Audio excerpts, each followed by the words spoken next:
Good morning, good morning, good morning, everybody, listeners, friends, colleagues. And believe it or not, today is a Saturday. And it's an actual Saturday. We've managed to make it. And when I say managed, I mean it most sincerely, because both of us thought we would be talking from our sick beds. I just got out of hospital last week after a week, and Steve's just managed to pull himself out of the bed after a terrible dose of flu. So we're very, very pleased to be here and keeping the show going. Stephen, happy days, mate, eh? We both made it. Good morning, Chris. I know. Look, genuinely, it is Saturday, and it's 4:24. So it's 9:24 in the UK, and here we are. I've just got a little bit of a frog in my throat. That's the remnants of the flu. But if that's all I've got left, then I'm doing pretty all right. Yeah, and and like I said, I won't go into too much details, but I spent a week in hospital. Very, very unexpected, very, very painful, and huge amount of thanks to everybody in the NHS and especially St.Peters Hospital. I'll come to giving them a little bit of a thank you later on. But Stephen, starting another show. Last week we finished with three, I don't know what we say, forecasts, three expectations, etc. So I'll just go through predictions, them again. I think. Yeah. I mean, it's dangerous to say predictions because we might be asked to do some more, and if we get them wrong, then we're in trouble. But so far, we're on good grounds. Now, fair play to you, my friend. You're a little bit like a Harry Kane with a hat trick in a very important game. So you managed to get all three. So I'll just rattle them off so anybody listening can see what they are first. So first one was further changes and people complaining. Okay, which definitely has come true. Okay, then more capacity changes. And when I say further changes, I'm talking about quarantine. And then further squeeze out of liquidity. So we've had that in an abundance as well this week. So well done. 1, 2, 3. I don't know which was with the left, which was with the right, and which was with the head. But you got the whole three. So you managed to keep the ball this week. And I've actually got one for you. I should have brought that. I've got it. I've got it for you. I've got a ball. Right. So, Steve, first one. The quarantine changes. Yeah. Oh. Yeah. So I mean, last week we'd seen that there'd been some disappointment that some countries hadn't made the list. There was some anger that the government had not necessarily revealed, its full kind of evidence of what gets you onto the team sheet or not. What is the cut and how do I make the cut?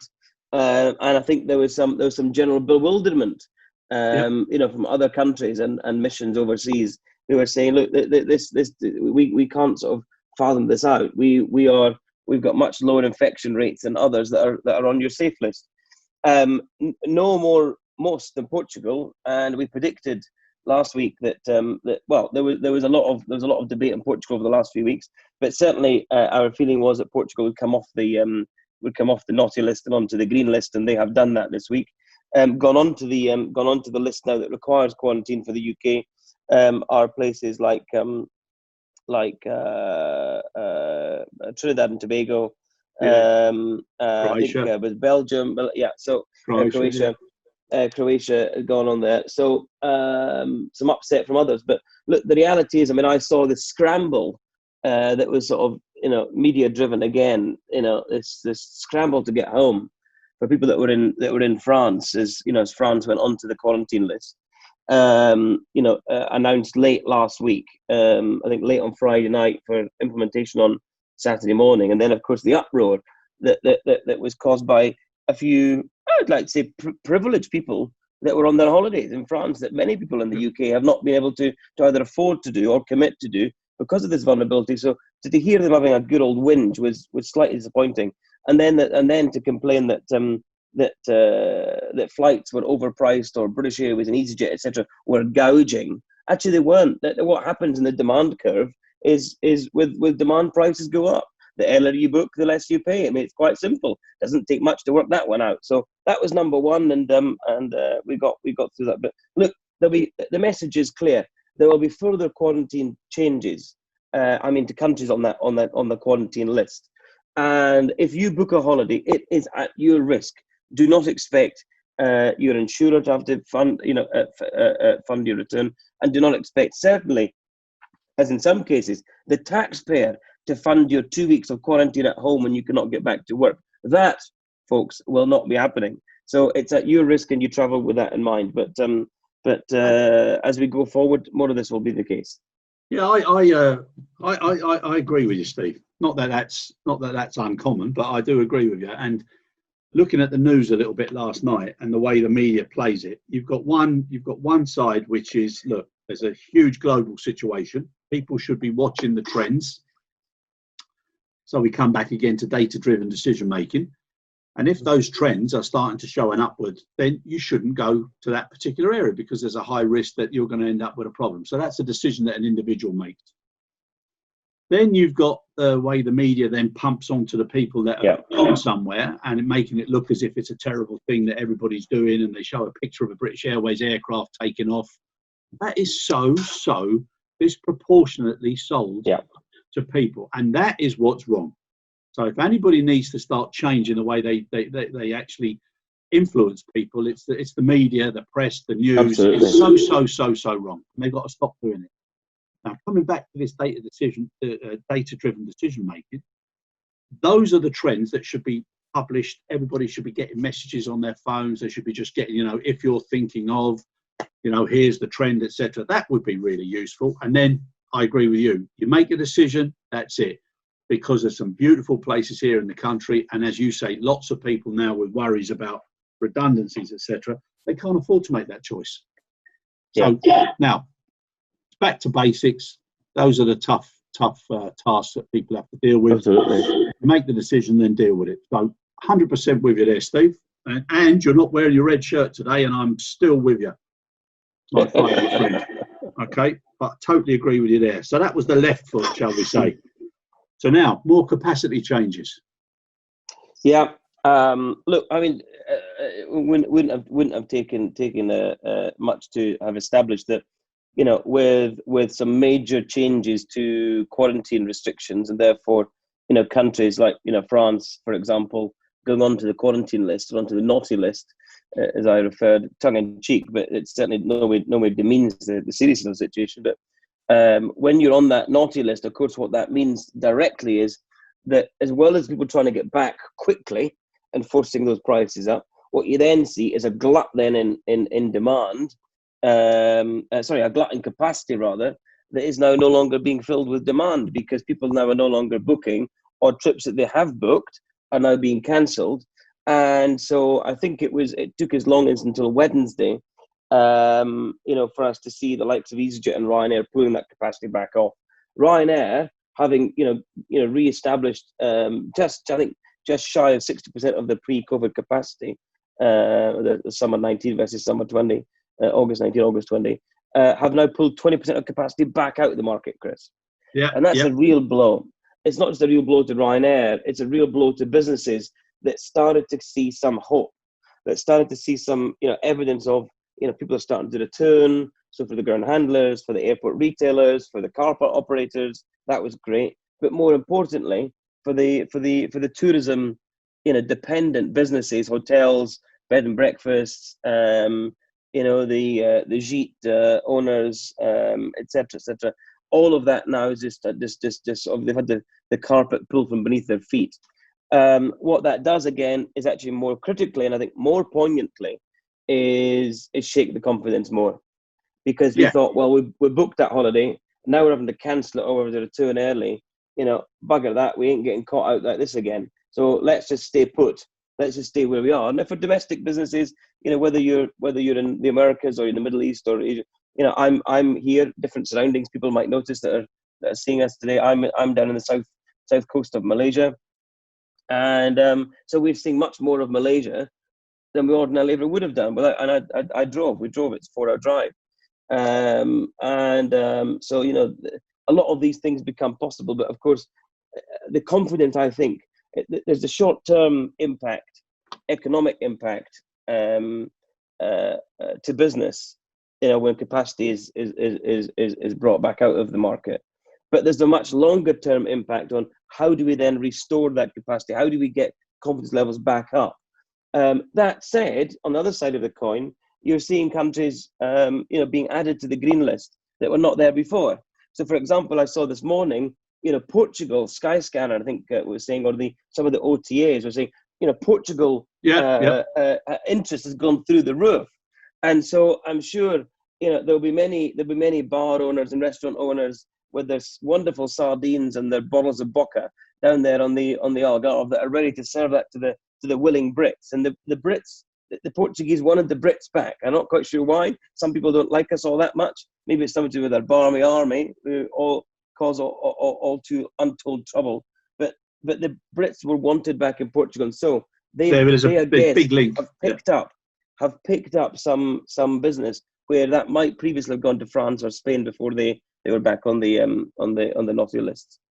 Yeah, I lived in Lisbon. I lived in Lisbon for a while, and there's a real big sort of like, I don't know, loyal sort of partnership between the Portuguese and the British. They do like them, and it's a great place. So the Old Alliance, Chris, I told you about before.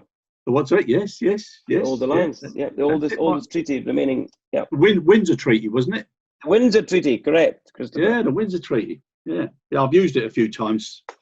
Now, talking about that, we had a few comments there. We had someone as well, Ray Dodd. So if anybody listening out there, Mr. Dodd from Shamrock Express, one of the biggest characters ever to be in this business. He sent me a nice little note saying, you guys were right about Portugal. Good to see Portugal back on the map, which is great. And Harry also sent a message saying, what great news. Always good news if a popular area opens up. Just going to book 2 weeks. Should be safe with the trends. So this is where people need to make their that's right. Yeah. They need to make their decisions based on certain criteria. Yeah. Now, with the capacity changes, like you said, the withdrawals, etc. So still staying with your second forecast. Obviously, like anything in life, if capacity or shelves or shop fronts or supermarkets, whatever it would be, MOT stations, if they all start closing down or being withdrawn, then lots more people have to go to fewer outlets, and also they have to travel a bit further, and it becomes a lot more awkward. Now, that is unfortunately something that's going to happen, in my opinion. I'm not sure about yours, Steve, for the next 6 to 9 months. So until we get to around May, June or July of next year, the whole situation with all the options and everything else won't be clear.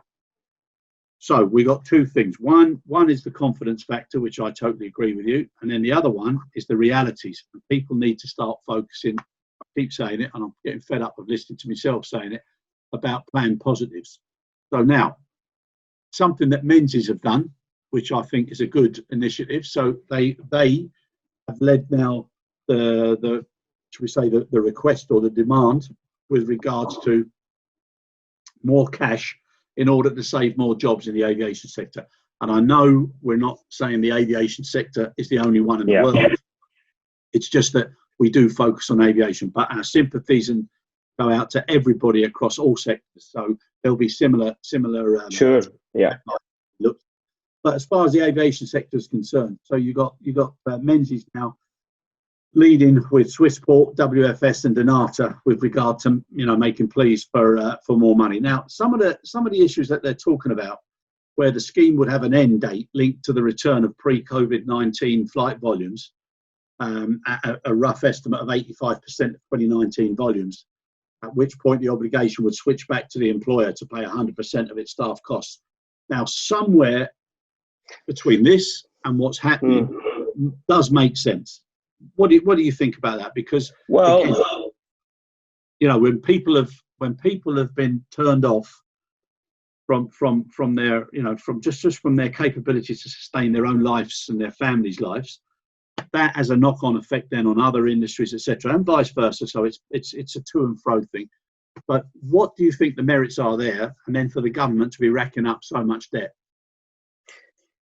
Well, I mean, the debt issue is going to be there for generations to come, exactly. And unfortunately, it's now burdened future generations with massive amounts of debt that will have to be clawed back over the years. Now, that will lead to a squeeze on public spending, pressure on public spending whether it's in healthcare or it's in community services or whatever, and it will have a lasting effect.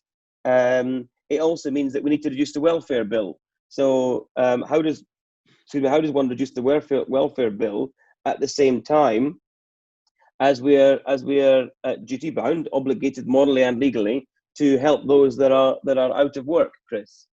Yeah. So the welfare bill directly supports those with job seekers allowance. I think it is in the UK, and I'm sure there are similar schemes across the world. But essentially, that's funded by the taxpayer, those in work, and that's the right thing in a welfare state to do that. But as we're seeing the numbers of unemployed going up, the pressure on unemployment benefit, or the dole, as we once called it, is going to increase at a time when we need to reduce public spending. So I think the two are contradictory. So we've got a massive problem here, which means that to fund that, and we'll have to be funded, you're going to have to make some really quite scathing cuts in other areas. And that will it'll affect your children, it'll affect your grandchildren, it'll affect my grandchildren and their children. And this is going to be a real problem. So I think they said, debt to this extent. I'm very unfortunate timing, because prior to COVID, the economy was sound. I think the decisions made by the government have been tough. Have been, in large cases, slow or wrong.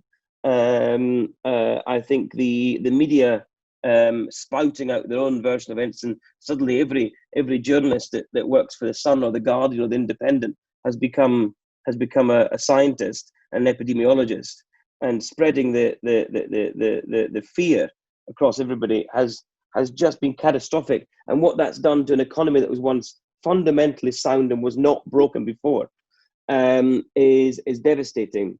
So you add those ingredients to what you just said there about 2019 2019 volumes, and what is the right number, the sort of volume we need to get back to is 85% of 2019 levels before we sort of take away the full, in Australia they call it job keepers allowance, and the UK it's called something else. I forgot what it's called. What's it called? The UK job retention scheme. Retention scheme. So do we keep that for the aviation industry? Well, how far does one go to the aviation industry? Does the guy that works for ISS that cleans in the terminal, he works in the aviation industry?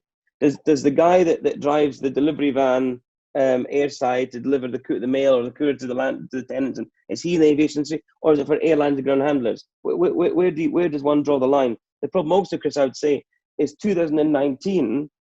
I mean, you know this particularly from the cargo side, but it was very difficult for us to beat 2018 for air cargo. That was a bloody stonker of a year.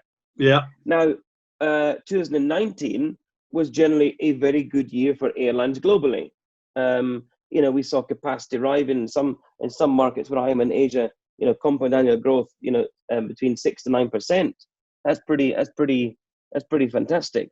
Yeah. So 2019 might not be the right proxy, because you've had exponential growth between 15 to 19. So look, I'm not an economist, but you're going to have to draw the line somewhere, and trying to apportion or meter that out to very specific parts of the aviation industry is very difficult. What Australia has done, for example, on the other hand, is they've extended job keepers right through until 2021. I think until March. Yeah. So he said, my God. So now so almost everybody that's been affected by COVID is now on the public payroll of those that are in work. Yeah. I mean,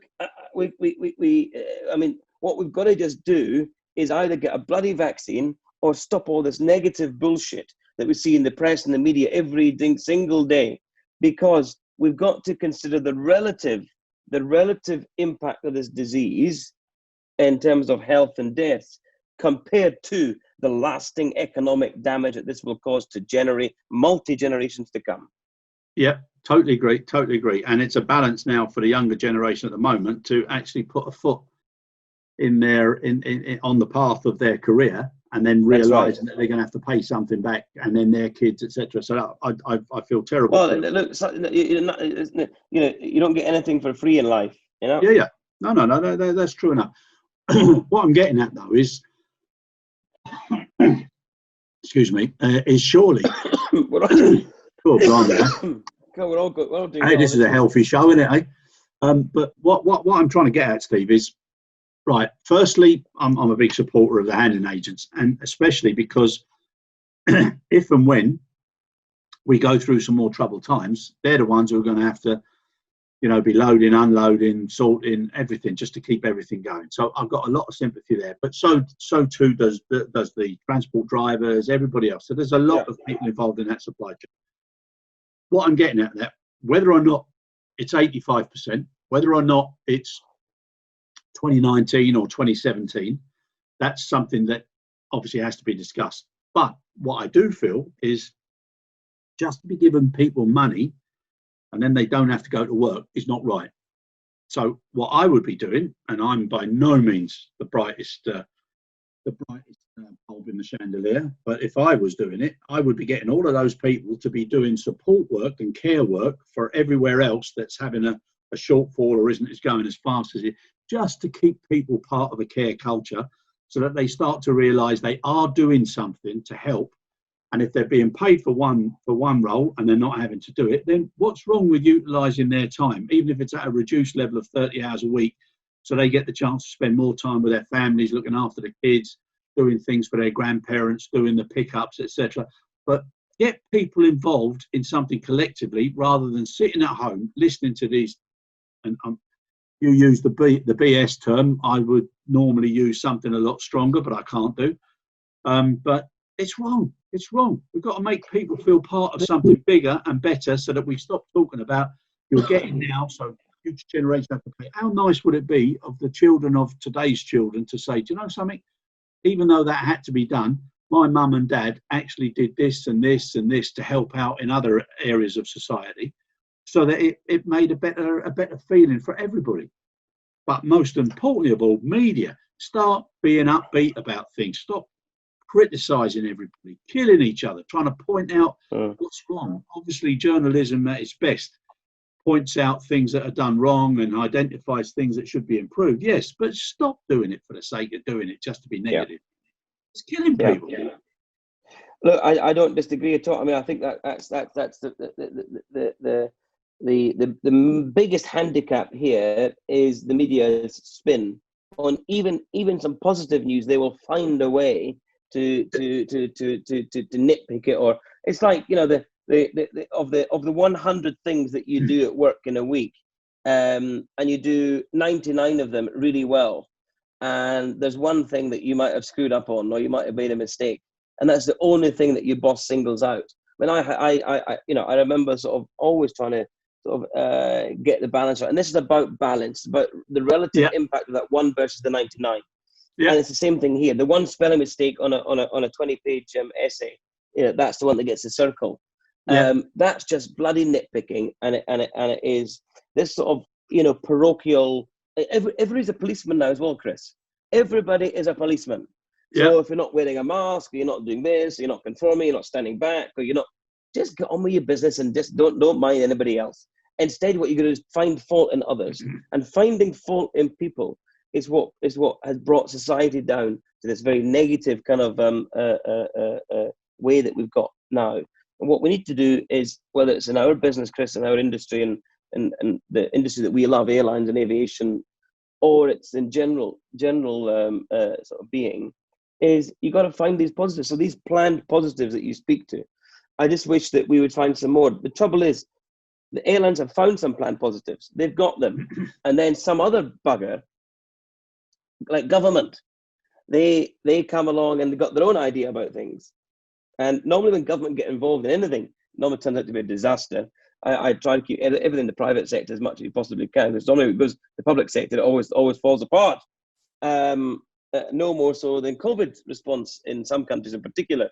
But we just got to have more. I said this at the very beginning: a community approach, and always think about the guy. Every person in that chain has a role to play, and if you can't play the role that you are normally doing, if you're normally a dispatcher, there's no flights dispatch. Well, I'm sure that there's some other cargo build-up required in the cargo terminal. If you normally sit on a check-in desk, but that's not possible. Well, I'm sure your help would be very welcome in the administration side of the business, or into a think tank creative team to try and help fix it. There's lots of things we can do.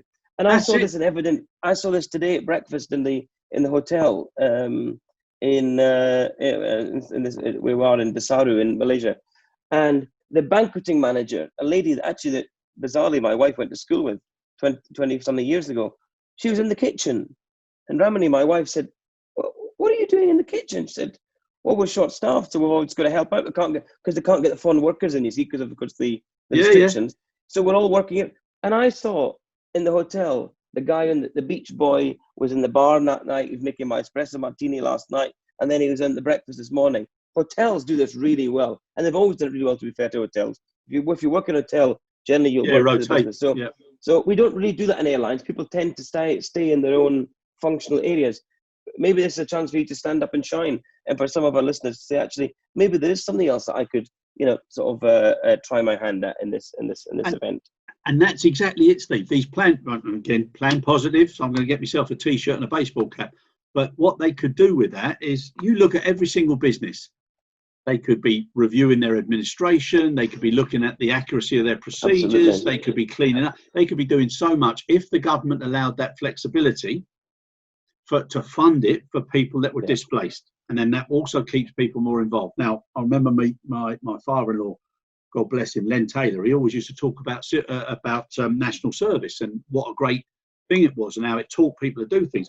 Well, why don't we now introduce something like the care service? So anybody who's displaced for 6 weeks or more, so that it's planned, get them doing something to make them see different sides of life and different sides of how people live their lives. I mean, this might seem kind of ironic coming from me, who is just about to touch 40. But I listened and shared lots of stories of my grandfather, both grandfathers, but particularly my dad's dad, and also my wife's father, whose generation went through some terrible times after wars, rebuilding, completely living in poverty. And you just sort of listen to these stories and think, and try and immerse yourself in that person's world and think, you lot here right now don't know how bloody good you've got it. So stop complaining that the government's changed the quarantine rules and you can't get back from your holiday, you're going to do colony for 2 weeks, and actually try to lend your hand to something that you can do. Try to pick up some work that you could do sitting in quarantine at home, because there's lots of, we've all mastered Zoom, and even you, Chris, have mastered Zoom during this Microsoft Teams. I know you still struggle with that one, but Zoom you're doing all right with these days. Well, thank you so much for that, mate. Zoom for me was Fat Larry's band back in 1983. No, but it's brilliant. But to bring it back to topic, you're right. There are things that you can do online that you can add a lot of value, and so I think that's a pretty important thing you mentioned there. Yeah, no, and I think we should keep pushing for that, because I can't see any negative element to it. It opens your eyes, it helps you. And like I said, I spent this last week in hospital looking at these people, and I've got to say, the people that were looking after me, Syria, Iraq, India, Sri Lanka, Caribbean, in an abundance, which kept some laughter going, which was absolutely brilliant. The Philippines, they were absolutely superb. The United Nations. Mate, yeah, but joking aside, everybody mixed it. It was absolutely superb. And the point you made about detail, yes, look, detail is important if you're in the operating theatre. Detail isn't so important if it's people rushing around trying to service so many people, etc. Yeah. But there is a place where things could be improved and helped, and that's where people could actually stand up and be counted. But every single person I spoke to, and I was in a not a pleasant way for a few days and nights, and you just keep saying thank you, and they say, no, you don't have to thank me, this is my job, we love to do what we're doing. It's the most incredible attitude I have seen for such a long time. I wish I hadn't had to go through it to witness it, but it's made me feel an awful lot better. Right, I'm going to mention a few people there in a minute, but now coming back to this issue now about more capacity changes. Now these changes are having to happen because there's so many pictures of aircraft flying off to the scrapyards in Spain, and and people being sad to see the Queen of the Skies being retired, etc. But it's a fact of life. And now people have got to know. So if you take that capacity out, then there's going to be jobs going, etc., etc. Now, something that I want to speak to you about, and it's a very sensitive one, Steve, is about this. There's two things. One is to do with Leipzig, Halle Airport, showing double-digit growth for air cargo or air freight in July. So that's the flip side of what everybody's doing at home. And then the other one is to do with the British Airways, the strike. It just, for me, I just don't understand it. Well, I might touch on touch on BA, because we've mentioned BA a few times, and here they're getting a run again. They got a run last week for some positive news that we'd seen in terms of their collaboration and cooperation with Boots. It's very clear, Chris, that I think Unite have completely mismanaged this whole episode. And at the beginning for the union, not universally, I would expect across the membership, but certainly for the union officials to call British Airways out as some are being deceitful or covering up the cash pile that they had hiding under the pillow, or saying this is not as tragic as it wants to be, or you'll kill off service standards by letting all of us go. How dare you take that approach to somebody that's been so loyal for 40 years? Well, loyalty works both ways. So I would just say to those that are thinking of walking on the picket lines, or standing on the picket line, and British Airways maybe has been a very good employer to many people for a very long time. And I know some of those people that I know at British Airways and actually work for me now, as you know, in our team, Chris and Skylight, 35, 40-year career veterans of British Airways. Captain Brown was on the Vanguard, if some people remember the Vanguard, and he's still working, very active now, but no longer flying. But a lot of those people sort of forget that loyalty is a two-way street. And so when you think about how British Airways have afforded you such a career over all those years, and how your benefits have increased all those years, and you have never once questioned how sustainable that might well be, or your holiday home in the south of France, or your apartment in Spain, whose funds actually was it that allowed you to make those acquisitions in your life? Who was it that allowed you to send your children to great schools and so on? It was your employer. And so British Airways has equally been loyal to you over those periods. So I would just say to people thinking about standing on that picket line, and I don't want to say too much else, is before you do so, and before you think about even endorsing or commending the actions of your union leadership and holding up a signboard, just remember that British Airways has equally been loyal to you over a very long period of time. And there'll be some tough decisions to be made. But those that have gone about it in a very strong and sensible, disciplined way will come out of this much better than those that are left feeling with the sort of the sad, dirty taste in their mouth, because that doesn't make any good for either party. Yeah. No, it's something that I'm a firm supporter of. Having a body that looks after people in tough times, because you can get some absolute twits and twats, Dickson, another word that rhymes with it, of managers who can either abuse or influence or do the wrong thing.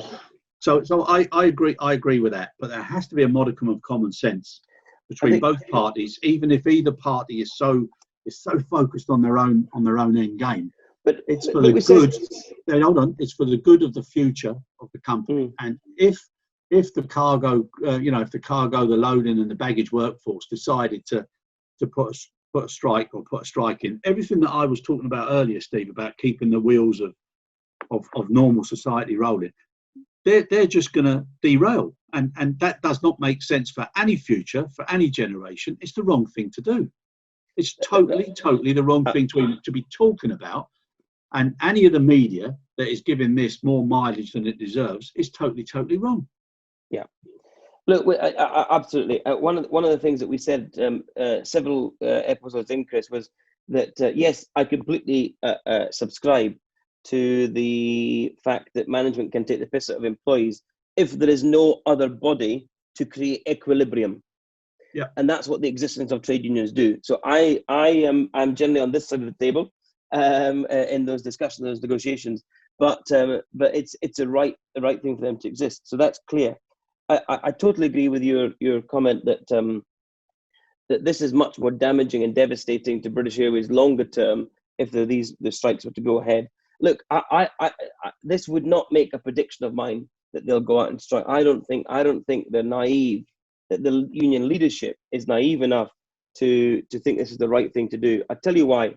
I've spoken to a number of members, and they have been, for the most part, with different views, of course, they have been, for the most part, very disappointed that they've been paying subscriptions to Unite for many years, and that Len McCluskey, for those that don't know, Len McCluskey is a large union baron. He's large physically and large in stature. Large in standing in the union movement, and for union leaders to take 170 grand a year and expect not to want to negotiate or sit at the table with British Airways or just be totally anti-discussion. You compare that to the approach of a professional white-collar union like BALPA, the British Airline Pilot Association, who managed to get a deal very early on in the process compared to Unite. And the approach that they took was they dug their heels in for quite some time at the beginning, it appears. A lot of this is anecdotal. Yeah. But, I know what you're saying. And so members have said to me, look, we actually didn't want to be paying our subscriptions all this time, and actually now it makes it even more, gives us even more reason why we shouldn't have paid those subs, because we are deeply embarrassed by the behaviour of the union officials. Yeah, and I think this is also where, if the government is handing out support finance, etc., they need to set a few like emergency guidelines in times like this to prevent something so radical as something like this. Anyhow, that's a negative. Let's move on. People, hopefully, touch wood, that they'll see some common sense. So now back to the third forecast, that there would be a further squeeze on liquidity. Exactly what's happened. It's going to be so tough now for the next 6 to 9 months. And I think everybody appreciates that some of the government pressures to allow lockdown to open up and to let businesses sort of thrive again is just to get a bit of cash flow in to help them through now what's coming as the winter months. So it's a little bit of give and take and balance of risk. So with that in mind, it has to happen. And anybody who can support any of the businesses now, get out and do it. Now that brings me, Steve, to something that I said earlier about Halle Leipzig. So, you've got DHL there, huge hub, and you've got other e-commerce units there, and it's a fantastic place, wonderful city, and now it's got a great football team as well, which is incredible. However, to see double digits there, it shows what people are doing and the practices and the way people are having to be forced to spend. Now there's a little bit of a conundrum there now between, obviously all of us supporting e-commerce and where e-commerce comes from, instead of home shoring, and I mean home shoring for every country. Those are the types of dilemmas now that are going to start making people think strongly about what they do in the future and how they do it. So in one sense, you've got people now running out of funds. In another one, you've got a different part of the sector making huge amounts of money. So now here's another little care service type approach. Some of those companies who are doing so well, how good would it be for some of them to realise that had it not been, and again I'm just sticking with aviation, had it not been for the traditional aviation bodies, they wouldn't be in the position they're in and getting stronger and stronger and stronger. Now, why not they also have a sort of a refund industry support scheme whereby they help some of the organisations that are helping them, like some of the GHAs as well. Not talking about a free handout. I'm talking about doing things for a period of 3 years or whatever, so that they're able to offset some of the profits that they're making and help those people out with some specialisation, with funding of people who could actually come in and help the business, etc. In some way, being part of protecting that whole cycle. I think that's a very noble aspiration, Chris. You've tipped your cap at me like a like a well-known hotelier coming in and saying to the doorman, "Yes, Chris, lovely to hear what you're saying, but I have to carry on with my work here." Chris, I think noble aspiration. Excuse me. Private enterprise is not structured in such a way, Chris, to do this kind of stuff. And look, it's like, I mean, what would that have to look like in terms of an arrangement, contractual equity, etc. There's lots of examples. I could think of some parallels here in Malaysia. I don't know, but Malaysia is one of the top 3 rubber producing countries in the world. Yeah. So actually driving down this rubber plantations, everywhere, and the rubber manufacturers, I mean, the manufacturers of things like nitrile gloves and the like are they're going gangbusters. So their businesses, I mean, so 8 of the top 10 largest businesses now in Malaysia are rubber glove manufacturers or rubber product manufacturers. There's lots of other types of rubber that one would use, not for discussion on this show. Good, because this goes out before the 9 o'clock watershed. Watershed, yeah. And so they've become very healthy profit businesses. They become investor sweethearts because they're they ratchet up the Malaysia Stock Exchange to hold those top positions. And so there's lots of buy advice into those businesses. The way that that works is, well, look, we've capitalized on a crisis. We were well placed to do it, but we've had to equally invest in additional resources, additional infrastructure, additional support, so additional technology, additional QA, QC controls because the volumes increase, etc. So I think there are lots of parallels you could take. Other people, other businesses and sectors have done well out of COVID. Sad that our sector has not, Chris. Aviation consulting has taken a bit of a slowdown. Although we're seeing some of that pick up more recently, but which is a good thing. But there are those that will profit, and there are those that will sadly not. Oh yeah, but don't get me wrong. I wasn't actually talking about giving, handing away funds or whatever. I'm just talking about, with that profitability, actually using it to help their own means at the end, but sharing some of the opportunities that if you pull together in times of need, you can help out.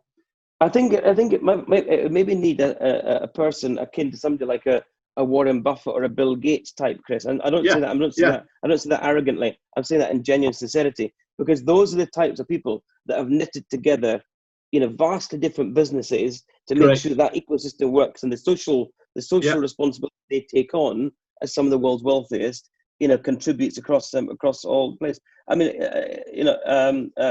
Jeff Bezos in Amazon take huge criticism for some poorly paid workers or employee conditions, etc. And Bezos sort of just tried to kick that ball out the park, because that the first thing he did when this business picked up was give all of his employees in the UK a £2 an hour pay rise. And that doesn't sound like a lot, but over 2,080 working hours a year, that's an extra four grand in your pocket. So actually, that is a fair amount of cash that he just given, and that was in recognition of Amazon doing better out of this, some e-commerce. So there are other ways that businesses can support people. Yeah, no, I agree, and we're not the ones who can cast that wonderful wand or that panacea across. It's just to remain positive. So anything anybody can do positively as part of the new National Service Care Service would be an incredible thing to do. Steve, hat trick. I've got the ball for you. I will next week's show, I will actually have it on there, and I will sign it as the first hat trick on the show, and I will give it to you. And also, it's sad to see travel agents closing as well, and all parts of society now. It's such a terrible, terrible time for people. And if anything, they need to be focused on things that are positive or some good news. So anybody out there in the press and journalists, you do a great job, and war correspondents and financial undercover, all those sort of things are incredible to keep people aware of what's good and what's right and what's wrong. But please stop all this rubbish that's going on about negative things now and preventing people. So Steve, if you don't mind, the last thing I want to do is I want to say a huge big thank you to St.Peters Hospital. There will be some cards, chocolates and whatever else I'm able to drop round there for all of the people that were so very kind. It also shows a devotion beyond anything I've seen, and God forbid if they decided to go on strike because they wanted something and hospitals were shut down, it would be absolutely terrible. One of the things that happened is I was moved to a ward that was less than 30-40 metres from where my 2 children were born, in the maternity ward. So all through the day and night, I was hearing brand new lives coming into the world and children crying And it was one Beautiful. of the nicest Yeah. things I've Yeah. ever heard. And to be Yeah. listening to people being said, now, good luck, and is everything okay? And if you need us, just call, to brand new parents taking their child away in such incredible times was still so positive. It's a fantastic thing. Yeah. So to Mr. Oracular, a very, very calm, lovely consultant, thank you very much. Carissa. And then I've got Pamela, who was a sister from Sri Lanka. What a lovely, lovely, lovely lady. And she told me all about the disciplines and her mum. She was absolutely superb. Then I've got Roma and Katja and Renee. Renee, a larger-than-life character from the Caribbean, who put me in my place a couple of times, but we had a great laugh, and she was an absolute diamond. And very, very lastly, to a young fella called Orlando, who I've never laughed so much about, just watching him work, the way he worked. And when I asked him what he was going to do on holiday, his answer will live with me for the rest of my life. Orlando, I hope you end up having more than you ever imagined and better than you ever imagined. And I don't want to see you again just because wherever you work, but I'd love to see that smile on your face. So thank you, everybody, St. Peters Hospital. Absolutely brilliant. Sorry about that, Steve, but I just feel, Chris, as you know, I've had my fair share of hospital visits, and I never know how I can repay or thank them enough. But as you rightly say, they never really take that thanks or gratitude that you offer. It's their job, and it means much more to us than a job, because for us it can be the matter of life and literally death. Yeah. So anyway, glad that you're out and all. You'll be back on the football park for Brentford first 11 again very soon, Chris. Oh, what a thought that would be, especially if they had made it up into the Premiership. So again, also apologies to all Brentford supporters. The trials and tribulations. So to Sean Algar, Luke Taylor, terrible. And Naja, who was on with her son, whose name's Jude, who they sing to at home matches and stuff. What a terrible shock. Terrible. Anyhow, that puts life into perspective. Thanks, but take care, my friend. Look after yourself. Glad to see you getting a little bit better. And just as a little shout out, we're doing an airport show on the 1st of September with Reed Exhibitions, coming from Dubai. Lots of good guests on there, and lots of passenger confidence issues that are going to be addressed. So to everybody listening, thank you so much. People who sent in comments or questions, thank you very much. Just lastly, Gavin, thank you for your feedback on the app that we showed last week. Hopefully it will be available soon, and we're going to do a special on that. And for Pam, your mention about training and about our ideas, keeping people involved. When will there be something available? We're pushing certain people to try and offer that. As soon as it comes out, we'll cover that as well. So thanks always. And also a little bit of a bit of good news for people who watch on a regular basis. Salem kept his job after last week's technical glitch, but he knows that he's on a warning. So, but no, seriously, well done, Salem, for everything that you've done. Really appreciated. That's it, Stephen. Have you got any tip of the day? Chris. No tips of the day. No, my tip of the day is how to avoid this torrential tropical thunderstorm that's going on outside. I came on a beach holiday, and well, it's not looking so great. But anyway, that's as big as my worry is for the rest of the day. Exactly, but you got time. You got time with the family, which is good anyhow. So make use of it, my friend. Take care of yourself. Thanks, Chris. Have a great week. See you next week. Thanks. Cheers. Bye-bye.